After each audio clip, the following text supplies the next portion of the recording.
So, how you doing? Good, how are you? Keeping very, very busy. Call the meeting to order. This is the Occupancy Tax Coordination Committee meeting for June 20th, 2022. Stare at me and don't make faces. Got that done? Entertain a motion to approve the minutes from April 25th. And that would be Supervisor Wild, second by Gene. Any questions, corrections? All in favor? Aye. Opposed? Carried. We have the bare minimum of a quota. Don't anybody vote no. Treasurer's report. Where's the money? Morning, everybody. Does everybody have the printout that I gave this morning? Okay. Basically, right now, we're up 50, almost, well, 60%, you might as well say, in collections from this time last year. Although we haven't got all of the second quarter. That won't come until probably the middle of July is when the second quarter payments come in. But we're doing real well with that. And we're 63% above what we were in 2019. Okay, so which is the base year that I'm using. But one thing I want to bring out, and I've added a thing about short-term collections, short-term rentals. We're up 34% over the collections for last year in short-term rentals only at this point in time. And when you take that $89,000 and you apply it to the $268 or $286,000 that we're up in total collections, the star collections are 31% of that increase. So a lot of the increase is coming from the increase in the short-term rental collections that we're getting. But we're overall, I mean, the non-star properties, the hotels, motels and everything, they're up 28%. So we're getting on both sides, we're getting some money. The other thing I want to notice is that about 10 days ago, we mailed out 200 letters to short-term rentals that we did not have registered that came in from the Granicus information. We've gotten about 20 of those back already with registration requests. So they're coming in. So you sent out 200 and you got 20? Well, yeah, but that was, I mean, we mailed it less than 10 days ago and there's a weekend in between. So that's. So do they follow up with that or do we follow up with them? My office will be following up with that. Yes, we have basically we've worked out a system to, we'll send a couple of letters and then we turn it over to the county attorney's office and say, go Great. get them. Words we love to hear. Any questions? Who- that I say can answer? Bramer. Claude, did you have a question? I do have a question for the treasurer. Thank you, Chairman. Go ahead. Thanks. Mike, are you able to get that Granicus data to the local municipalities? I know that there was a councilwoman from Glens Falls looking for that. Yes, as a matter of fact, I'm glad you're online because who wants that information? Because I'm actually sending it out. I sent some of it this morning. The rest of it will be going this afternoon. Okay. That's great. I can email you. Okay. All right. Thank you. Thank you. Yes. Yes. Awesome, and thank you. Yep. Do you want it or do you have somebody in your? Okay. Is there any town supervisor here that wants it to go to someone other than to them? I will be glad to send it to. I know Lake George wants it. Warrensburg, we sent it to somebody else. Okay. That's it? That's it. That's all I have. Questions, comments? Mr. Chairman, do we know if it's rate related or occupancy related? I do not know Increase. that. Okay, I was I like, didn't expect you- If what's rate related or related? It's rate? You don't agree with that? Because that 89,000 equals a little over 2 million sales. Rates to get to. Can you hear him? No, you gotta speak up. Oh, I'm sorry. I just didn't agree with the it's rates. It's also occupancy of people that are going to Airbnbs. So because 89,000 is roughly a little over 2 million in sales. Mhm. Then you also, on top of that, you got 7% of that sales. So it's a lot more than just rates. I don't think anybody raise their rates enough to pick up even $1 million. I don't know if you'd agree with that or not. You know what? I don't really look at how much the rates are. I just look at the totals that we get in. I don't have that information. It's not supplied with me, so I don't really look at that. I've tried to stay solely on the number side. That way I get less trouble. Yeah, good idea. You get enough trouble there. Thank you, Michael. Yeah, chicken. Thank you. Have a good day.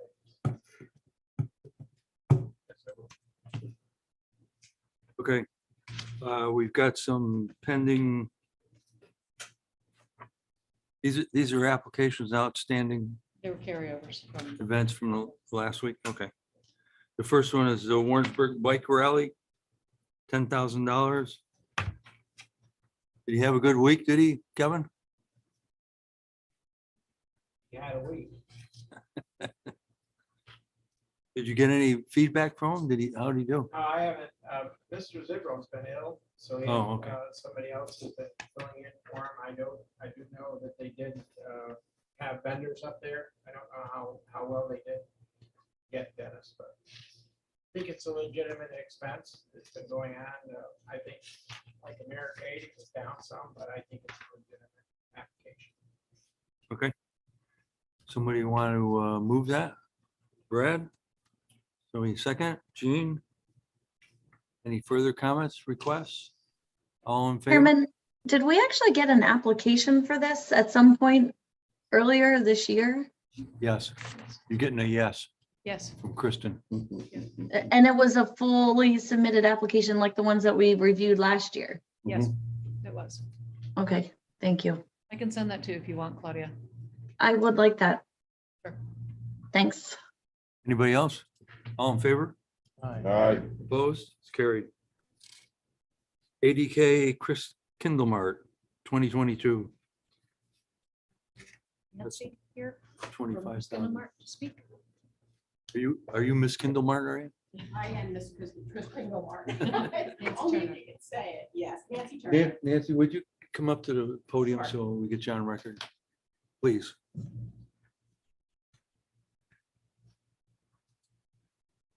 Good morning.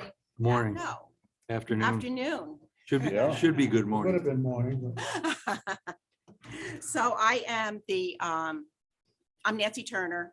I am the chairperson this year, and last year also, of the Adirondack Chris Kringle Mart, which the Glens Falls Collaborative inherited or took over last year. We had a great year last year with it. It was much better than we ever expected. And this year we plan on it being even larger than last year. So we're trying to work hard to accomplish that. Whereas we did increase our grant amount by 5,000 this year because we're anticipating, because of the increase, we're anticipating to have to secure another tent and other entertainment for the event. So you're getting an additional 10. How many tents do you have?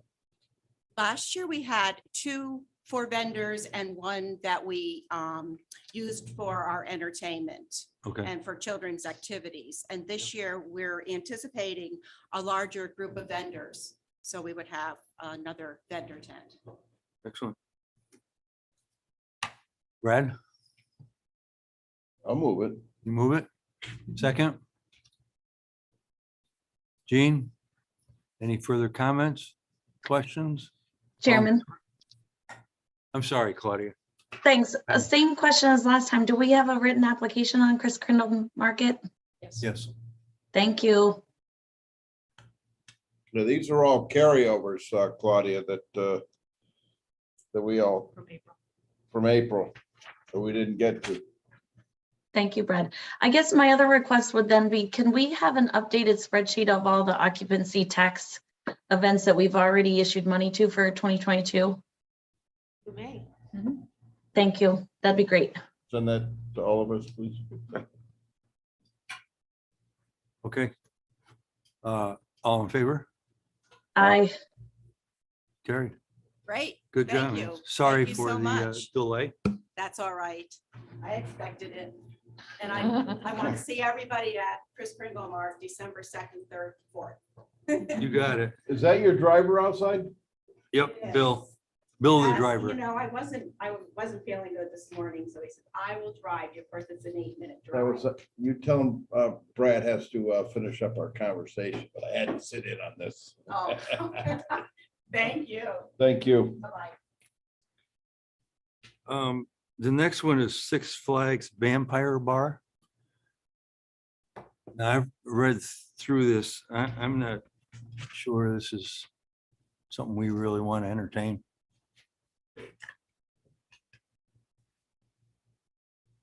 So I don't know how the rest of you feel, but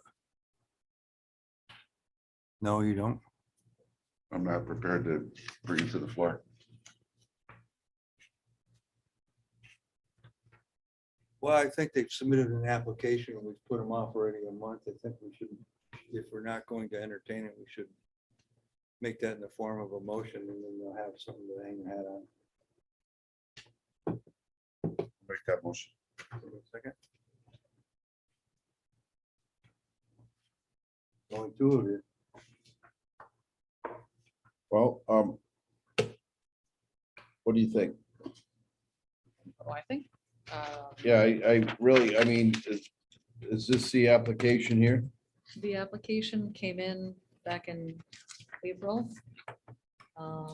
They are doing this event in October in conjunction with Fright Fest. They're anticipating charging $69 per ticket with an estimated ticket revenue of $524,925 with an estimated 7,500 attendees, and then an additional 34,000 in revenue in bar revenue. And they are requesting $25,000 to add this as a new feature to their Fright Fest event. But they will be getting revenue from both tickets and bar. Thank you, Mr. Chairman. They, so Mike, do we give money to Fright Fest? To my knowledge, no. I don't think we have in the past. Yeah, the only one I don't feel comfortable with this is not because of the vampire, it's the bar. You know, that's not something because you gotta drive to the hotel, you know, no, I'm only kidding you. I just don't feel comfortable with this one. I mean, the Fright Fest, I'd feel more comfortable with, but the vampire bar at Fright Fest, I just don't feel comfortable. So I guess I'll go along and second Supervisor Wild's. Okay, thank you, Brad. Any further discussion, questions, comments? I do, Chairman. I mean, again, if you don't mind, No, go ahead. I haven't seen this application. I don't know if they're not getting emailed to me or what the issue is, or maybe I missed them, but it sounded like there were still questions. That was what was on the agenda, that these people had not responded to requests for additional information. Has that come through? They were requested 2 or 3 times by email for more information. They didn't provide it. All the emails were sent out to committee members for the applications. I'd be happy to send you all the applications. They were sent out about 3 weeks ago, I think. If you weren't on the distribution, I'll make sure that we get you on there. All right, I may have missed it. Okay. I'm not going to vote in support of this. Is that the motion that's on the table? Correct.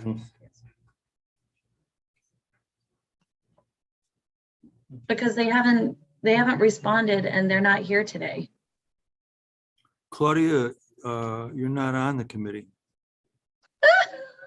Well, that would be why. But we appreciate your comment. Yeah, right. Okay, good. Your participation. Yeah. All right, all those in favor of not submitting this? Moving it forward, yes. Brad? Aye. Great. Sorry, I was looking for the correct word. We're not submitting it, we're not moving it forward, we're not giving the money, I don't know. Too many double negatives. Yeah, Okay, I'd like to see this money move from the reserve. The 25,000. The 35 that we just approved, 10 for. Oh, the ones above, yeah. So you want a motion to pull it out of the reserve? Somebody want to make that? Brad, seconded by Supervisor Wild. Any discussion? All in favor? Aye. Aye, it's carried. You good? We need to add maybe that 8,400 that's coming up. But that's approved, so. We have occupancy tax funding request, item C, Cliff and Redfield / Planning Department request for 8,400 in support of a marketing and communications plan for First Wilderness National Heritage Corridor.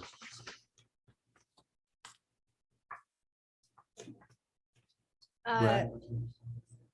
Well, make a motion to bring. Floor. Yeah, the floor. for Second. discussion. Gene? Have somebody with planning. Yeah, yeah. Yes, so we have myself, Ethan, and then we have Dan Forbush and Bill Walker joining us via Zoom. So we just wanted to spend a little bit of time talking about this initiative and the funding request. This is a joint request. So for those who were at the planning meeting, we talked a little bit about our First Wilderness Heritage Corridor program, which was a planning initiative started by our department approximately 20 years ago. We've done extensive investment, primarily via grant funding, in projects throughout the communities bordering the Hudson River along the western part of the county, typically less visited by tourists.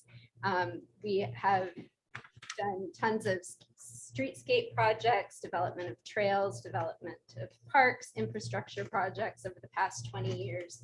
And a big focus has always been to capitalize on these investments to help promote cultural and historic tourism in these communities that have such an important part in the county's history. We're starting to really see the fruition of these 20 years of effort as we draw more visitors to these areas. One of these grant-funded programs was our First Wilderness Letterboxing Trail, which we launched last summer. When we launched it, we really had no idea what level of success we'd enjoy. We got 500 letterboxing passports printed, and we were worried about whether or not we'd actually be able to distribute all 500 of them. It turned out ultimately we ended up distributing 4,000 passports. It was an incredibly successful project. We had visitors come from out of state just to Letterbox, in addition to providing a very popular activity to both locals and tourists, many of whom explored areas of the county that they've never otherwise would have visited, had never been to before.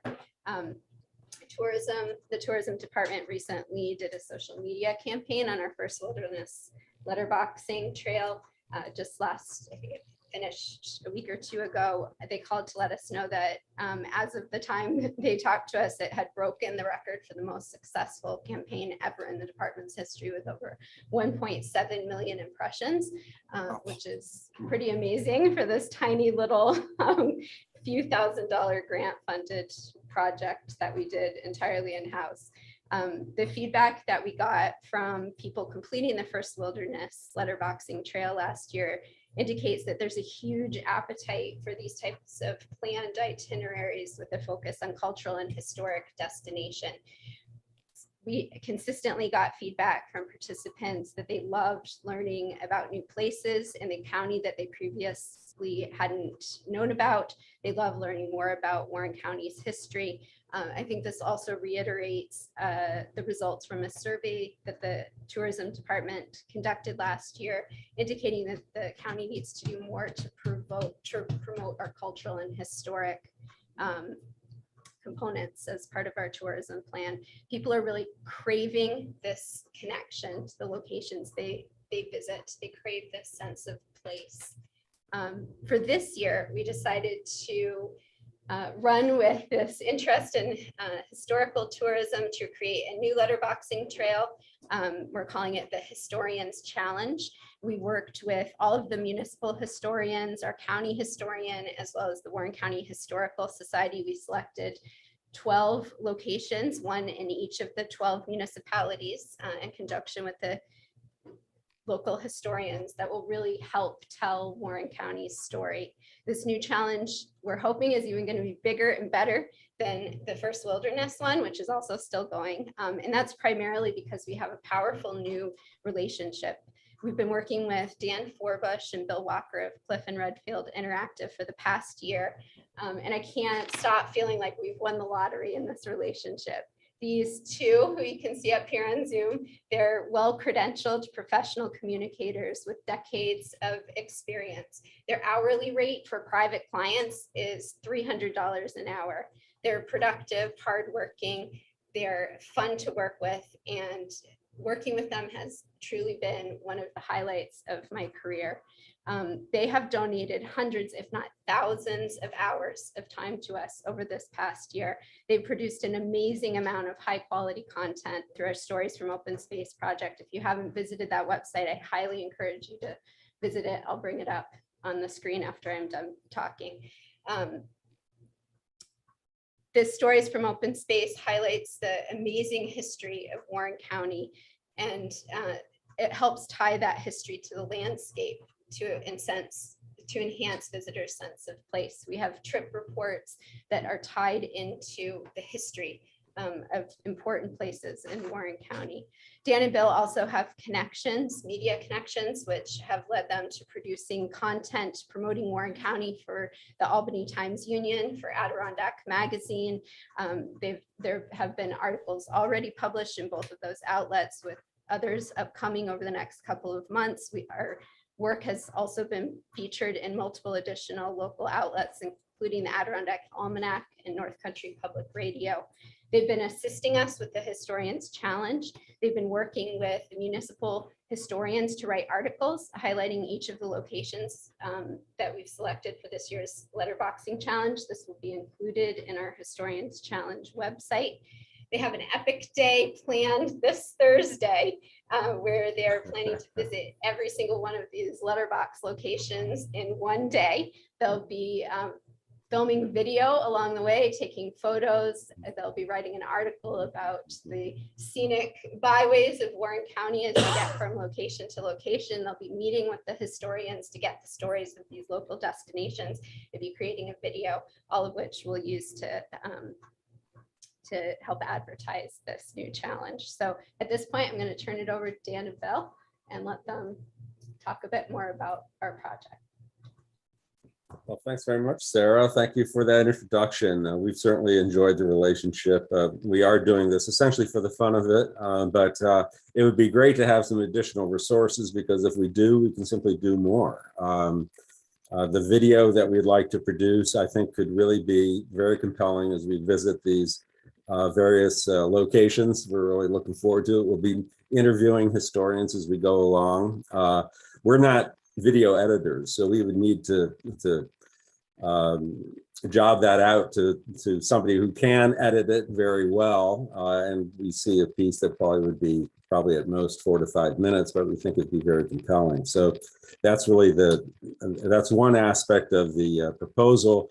We're also, as Sarah mentioned, producing trip reports, civic conversations. We're exploring the history of Western Warren County. We'd like to continue that in the fall, well, through the summer and the fall, but I mentioned the fall especially because we try to engage students as much as possible in the production of these pieces. We had a student from Skidmore who gave us 45 hours. She earned 1 credit for doing that. Mae Bratton, she did a great job. She participated in 5 or 6 of these conversations and assisted in writing them up. So it was a really good experience for her, and it increases the efficiency of our operation. We use 3 key collaborative tools. We use Zoom, of course, to do our basic interviews. Then we transcribe it via Trent, and we produce a transcript that makes it easy for the students to work with. And then in Basecamp, we collaboratively edit it. So they learn a lot about these new digital tools. So We hope you like the proposal. We certainly would like to continue this relationship. We think it's very productive and we're having a lot of fun with it. Bill, would you like to add anything to that? I think that covers it pretty well. I think the one thing I would add is the other component of the proposal, the $6,400 for a series of articles. One of the things that we'd like to do, and we've been able to do this reasonably well so far, but as we look to the future, we'd like to be able to have that funding so to reinforce Dan's point that we can work with students both as interns and as hourly employees to help produce articles that we can do consistently. I think that the sustainability of this over a period of time is one of the things that we're interested in. We, as Sarah mentioned, I think we've produced a fair amount of content so far, but as we look to the rest of the summer and the fall, we'd like to be in a position to really ramp up the amount of content that we produce that can be made available on websites and can be distributed through conventional media and social media. And I think if we can commit to, with that funding, we can commit to a level of regular production that we think would really help enhance the effectiveness of the project that's already underway. So that's really the essence of the proposal. And we appreciate your attention to this, and certainly we hope that we can proceed on that basis. Brad, Yes, I really, along with, Sarah mentioned it, but what an idea. I mean, we printed up 500, we gave out 4,000. I've run into more people that just really enjoyed this. And I just want to say, now you're coming out with the historical one. On top of that, we can update the passbook, for other things. This is a continuing effort. And I just, all I want to say is that's all you want is 8,400? Because what you have brought to our county is trifolds. And it's I've run into more people, and my wife, we bought a camper last year. We're going to actually, we set a reservation this morning, but she showed me this passbook, and I'm like, I've gotten the full depth and the maps, and I just think it's a wonderful thing. You're sure this is enough? I say you say you do it for passion and fun here, but to help with some of the other expenses coming down the road, I personally would be happy to give you more if needed at any time. Well, thank you very much. We certainly have ways that we could use more. We wanted to be reasonable. well, we appreciate that. Gene? Well, Brad took away my thunder because I'm going to say the same thing. When I saw what happened last year in Lake Luzerne alone and what's going on already last week, this is a phenomenal thing at the advertising that this county has gotten from this. And it's just amazing. And I would say you're really cheap at 8.4. I probably would have doubled it or tripled it. Okay. Mr. Chairman, thank Yes. you. And I'm going to try a different take on what these guys have said, right? Because Okay. I'm in agreement with what they said. But what I'd like to do is make a motion to approve this $8,400. Okay. And then respectfully ask the gentleman and Sarah for an additional proposal if they have the bandwidth to do even more this year. And that we can consider next month, the next occupancy tax. So we want to second I will that, second Gene? Yeah, that's a second. Well, and see Is where that- this is going. Gentlemen, is that something that you think you could, you have some more bandwidth to be able to handle more this year? Oh, we sure could. Yeah, we'll be glad to do some brainstorming with Sarah and Ethan and come back to you with a proposal. And particularly if we can, that would help us make a case for even more student involvement with different institutions if we're able to allocate more to hiring student interns and hourly employees to help with this. So yes, we'd be happy to produce in cooperation with Sarah and Ethan another proposal for your consideration. Podcasting, we'd love to get into a podcast. I think we'll probably come in with a proposal to engage students in producing a podcast, because that seems like a real natural to us. But there'll be other pieces of it that we'll look at. Great. Craig, you got something? Thank you. It's how this touches on sense of place, and that is so important in our tourism promotion. So often we will go for the flash of things. People that come in can enjoy the place, but don't really have a full sense for it. And the more we can do to bolster and preserve our sense of place, we will continue to be able to build the tourist economy while still retaining our identity. And that's very important. Thank you, Planning Department. Thank you, Craig.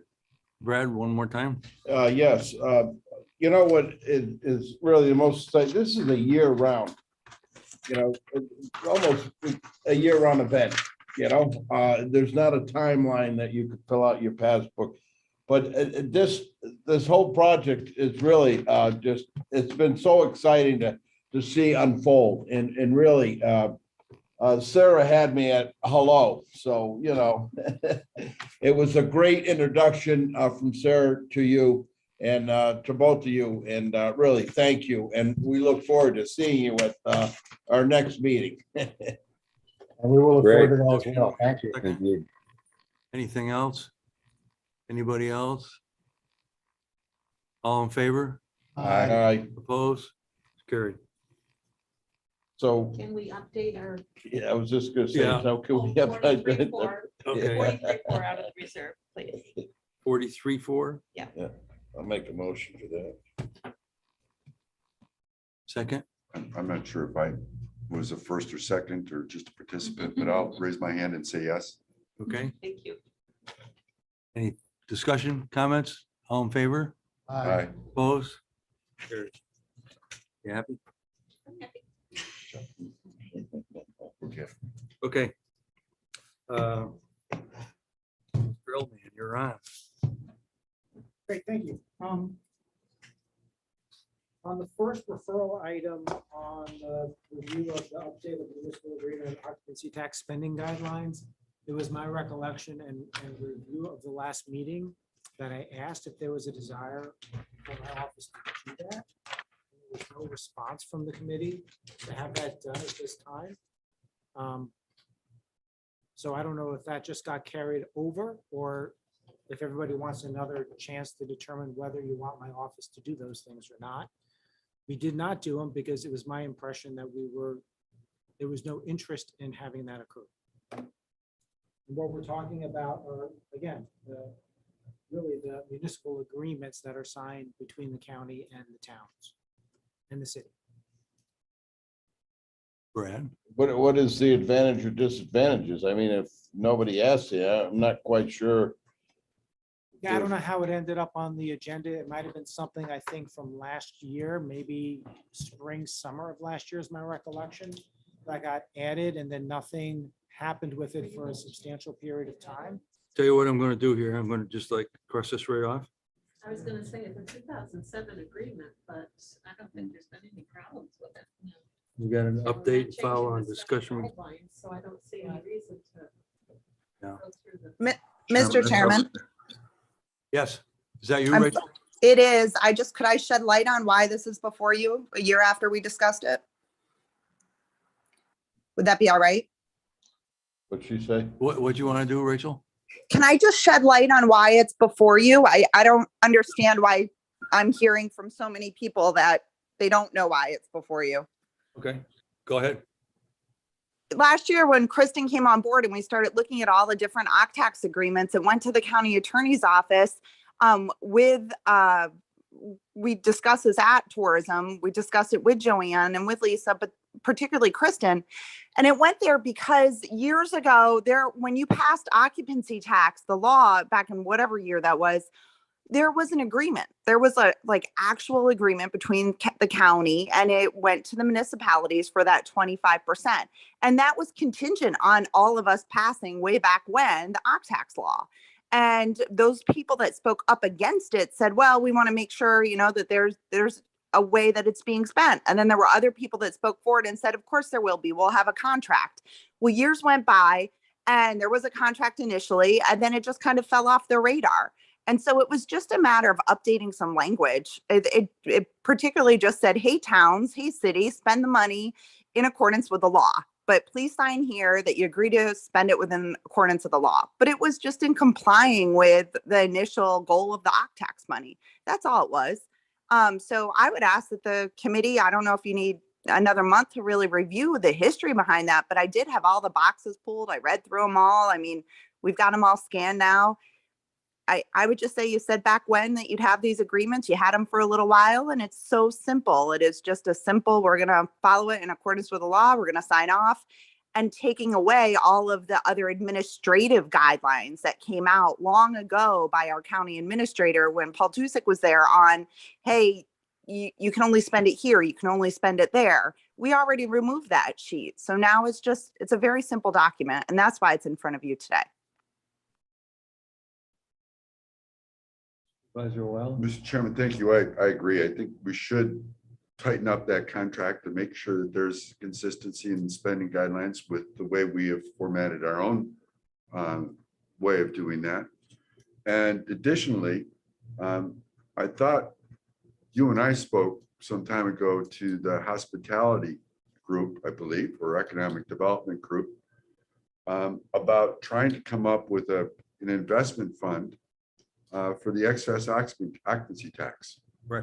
And maybe it could be incorporated in the same effort by our county attorney to look at how we could do something like that. Because we did talk about that. And I would like to do both of those, but I would like to keep them separate. I think the contract is a separate issue, okay, but I definitely would like to put that conversation on the agenda for next month. Can we clarify what Supervisor Wild is referring to? well, isn't there some higher level county kind of document about spending? No. It would be the local law that designates how occupancy tax funds. So if I'm not mistaken, Supervisor Sieber said that there's a lot of moving pieces there. Some things that were put in, some things that were not put in, some things that were put in and not used any longer. Does it make sense to tighten that up to make sure that occupancy tax is being spent the appropriate way? History of OCTAX is about that thick. Understand. And Look, it's all kinds of things like allowing them to do this, specifically resolutions, or allowing them to do that. It's really involved. You're going to go through all that. And to be clear, I actually did have my office put together what we think is a complete binder of the Yeah. history shortly after I got here. But I believe most of it replaces what was before it. But yeah, I don't have any issue doing it. I just, when I raised it last month or the month before, there was complete silence. And I got the impression that nobody on the committee wanted it done. I don't have a problem with my office going through the current municipal contract and just ensuring that it conforms to what the local laws provide, because that's, and I guess really at this point, I should say, and making sure the local laws also follow state law, but state law is pretty ambiguous and loose on OCTAX. It doesn't provide a lot of guidance. and I think that there's value in this because if there's some gaps on things that we want to spend the money on that are not included in there, would give us the opportunity to do that. So I'm not sure. Larry, how long would it take to get that done? It has to fit in with everything else my office is doing, to be blunt. And specifically, I will probably take that task since I am not familiar with the history of OCTAX. So it'll kind of become I don't want to put it at the PhD level of work, but there's a lot of history that has to be processed through in order to find out how we got to our current local laws, and then looking at the local laws for purposes of making sure the municipal contract reflects. It sounds like Supervisor Sieber may have some work product from last year. And if so, I would love to have the benefit of that insight. And then, of course, I'll follow up with tourism as well for insights as well.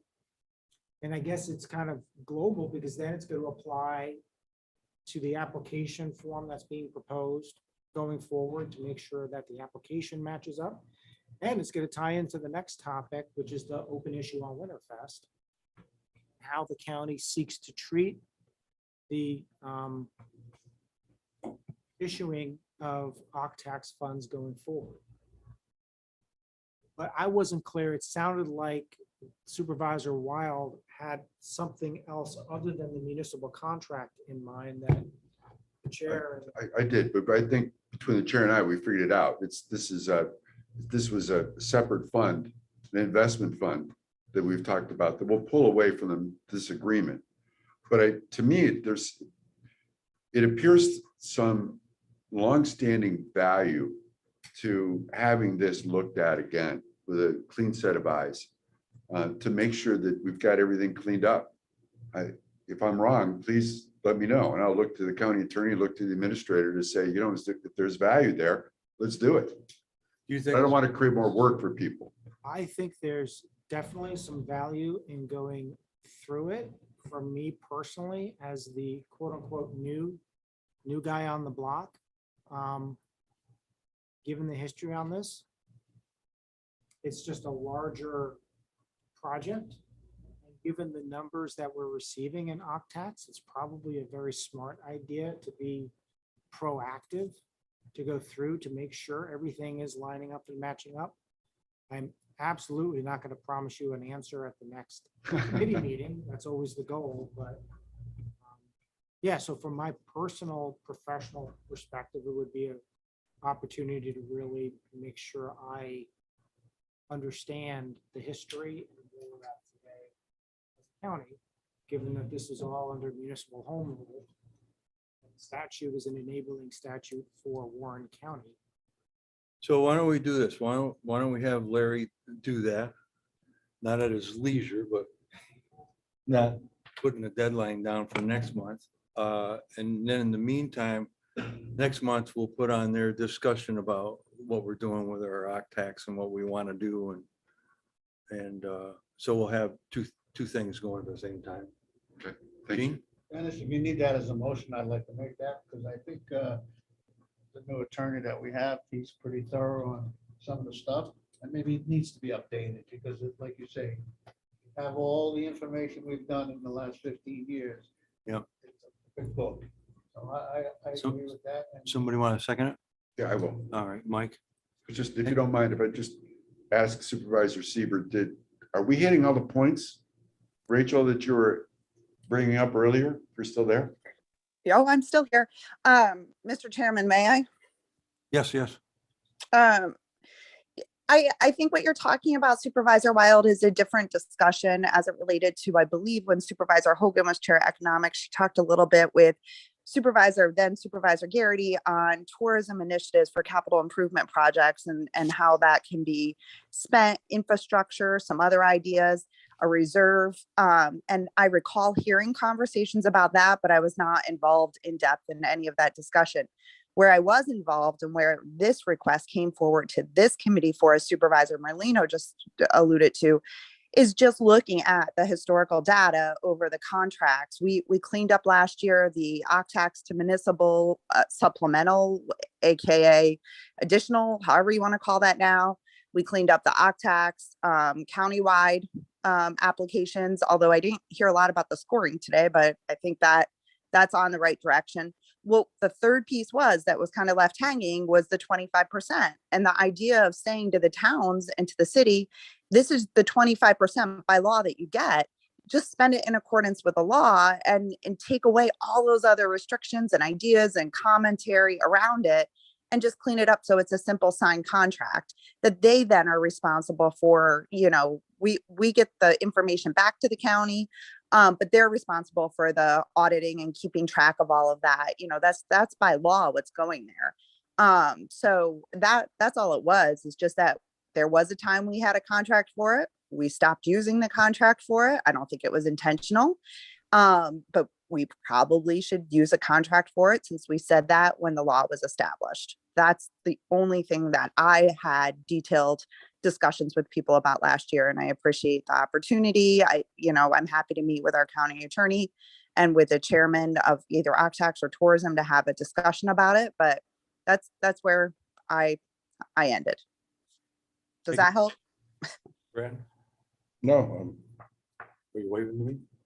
no, I was doing a balancing act. Okay, Aye. And if I you, could just you said, Mike, just add that does clarify it greatly. So thank you, Supervisor Seaver.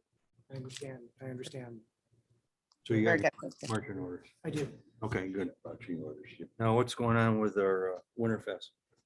All right, so the Winterfest presents the larger issue and the larger conversation, and I'm drawing a parallel to ARPA, because in ARPA, I've designed the form agreement for recipients to be a grant, not a contract. And there's differences between the two, and I caveat, for lack of a better word, or I condition everything I'm saying right now on my attempts to get some firm verbal response from the comptroller's office. And I'm at the point now of, I'm probably going to submit a written request for clarification concerning grant awards by a county, which is a rather strange, I think, from having reviewed the law, an anomaly. What I mean by that is historically, the county has issued awards of occupancy tax funds to individuals and businesses and have entered into contractual relationships, meaning there's consideration that's being provided to both parties. Specifically, when you look at the application form that's been provided for 2022, there's a number of specific benefits that the county requires recipients to provide back. If the committee and the board are set on it being a mutual relationship where the entity has certain contractual obligations to do certain things, to list the logo for the county, to recognize the county in radio, television advertisements, to acknowledge that funding was provided in partnership from Warren County, to provide a page of free advertising in any event publication. All of those requirements sound in the area of a contract, meaning that you're entering into an agreement where you both have legal obligations. And I believe that that creates the kind of relationship where there's this possibility, and again, it's a possibility, that liability arises to the county based on the conduct and activities of the party that's receiving money and providing those potential benefits back to the county. And because of that, historically, the county has used the form of an agreement of a contract with all of the contractual requirements under New York state law to include indemnification and the various forms of insurance coverage that's required. So for Winterfest, it was awarded just like a contract. There were requirements on Winterfest to perform certain functions on behalf of the county or for the county and to provide benefits to the county.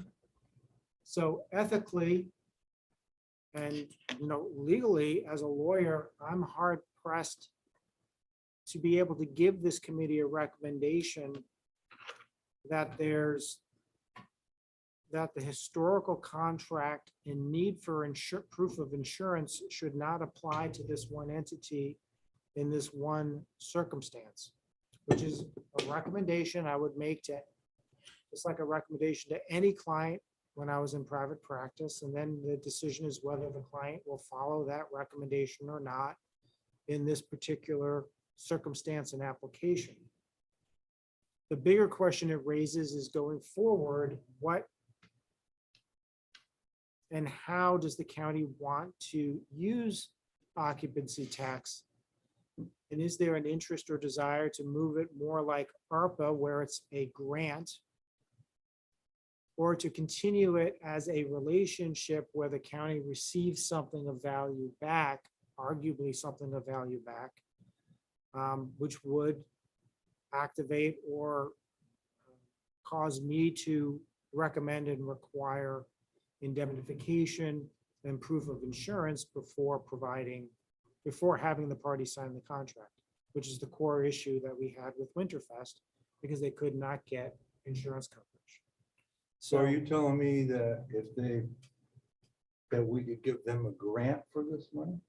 What I'm saying is there's a bigger topic potentially of going forward in future years, whether the county wants to treat this more like a grant or continue to have more of a relationship with the entity so that the entity is providing things of value back, such as listing the county on logos, advising of the. You can't do that with a grant? I don't have a clear answer from the comptroller, because grants are not something that I'm finding at the county level under existing state statutes, meaning grants are issued by a lot of different entities at the state level, but I don't see anything that applies at the county level other than the standard contract requirements under general municipal law. So if we back up and we grant this money to Winterfest for having put on the Winterfest, and at this point, no conditions, what's done is done, but it's a simple grant.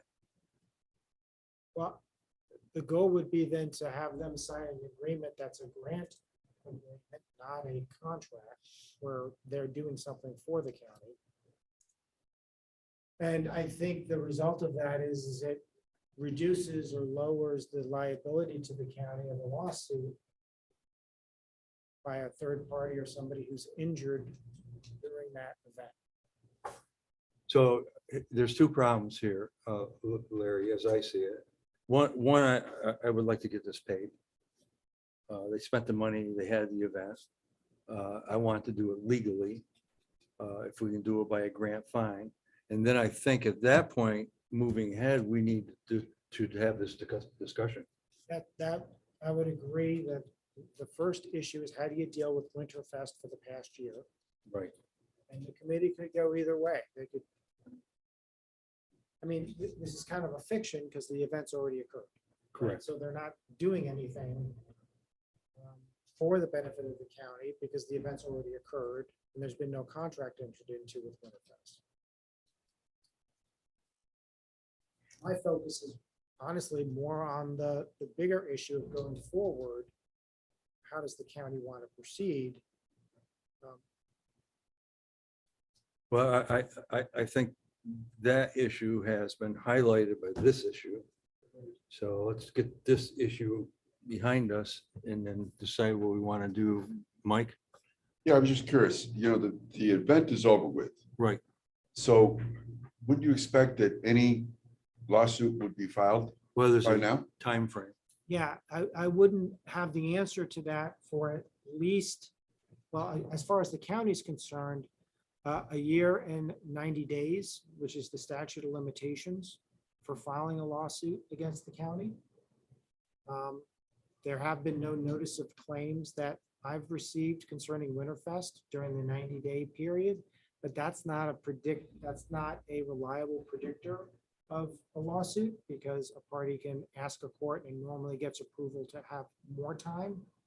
But the bright line is a year and 90 days. So I wouldn't know until a year and 91 days whether there was liability. And again, we're talking the possibility of a lawsuit, not the value of the lawsuit or whether it would be successful. So let's go back to the grant. If we went to the organizers and said, let's do a grant, fill out whatever paperwork we need. If that's permitted under the occupancy tax rules, and that's the question I haven't been able to find any clear guidance on. and why I reached out to the comptroller's office and have not been able to get a response yet, then yes. That would be a way to do it so that we're avoiding the contractual requirements that they clearly have not been able to satisfy. So that's my best creative answer of how to solve the problem and going forward.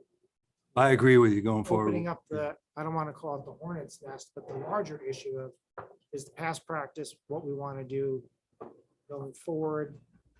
Part of the advice has to be that we look at that and make a conscious decision as a county on which of those two roads you want to travel, but it still hinges on me being able to confirm or get some level of comfort from the comptroller's office that treating tax funds as a grant would be legally permissible. Christian's business is doing events. He's done it a long time. He got it from his dad. This is the first time ever he's been unable to get insurance. The insurance market has changed. Unbeknownst to him and us at the time of this contract. So therefore, he was unable to fill that obligation. What happens going on? I don't know, Brad. Yeah, I just have, why is this different than any other money we give out for OC tax? Is it because we get money back? Is that why we become more liable? Or is it just because they weren't able to get the insurance? Supervisor McGowan is raising a secondary issue of what were the terms that the money to Winterfest was provided, and was there a reimbursement requirement to Winterfest? And I know that's an issue that came months ago, and I believe there was, but I don't have that contract in front of me, and I'm seeing some head shaking. So I don't even know, as I sit here today, how the event did and whether there was a requirement to repay some portion of it or not under the terms of what was proposed in the contract. That was not signed. That situation was one in which they came the first year and we gave them monies and they did very well with it. It's a nonprofit situation. They did very well with it. And they willingly, without being under contract, sent some of the money back. So what, Strike what I said from the record. yeah. So, but again, I'm not even addressing that issue at this point. I'm addressing the initial question of how do you do the workaround when they have never signed the contract because they didn't have insurance coverage for liability purposes on the county. I'm not talking about how much of the 50 they would receive, whether they receive it all or none. That's not a legal issue. That's an accounting issue. Mike? Mr. Chairman, I prefer we keep this on the agenda. Let's try to find out whether or not we can do a grant. I agree that, Kristen has worked hard to get this stuff to happen. It was a surprise, so maybe we can find a way to clean this up. I'll put a written request into the comptroller's office. Hopefully, I'll have an answer by the next month. We'll see. Thank you. Sounds good. So we'll put that on the agenda for next month. Privilege of the floor. Anybody out there? Don, had any questions? Hi, Chairman Dickinson. No, there's nothing new on YouTube. Excellent. That's the right answer. I'll entertain a motion to adjourn. Unanimous. We're done.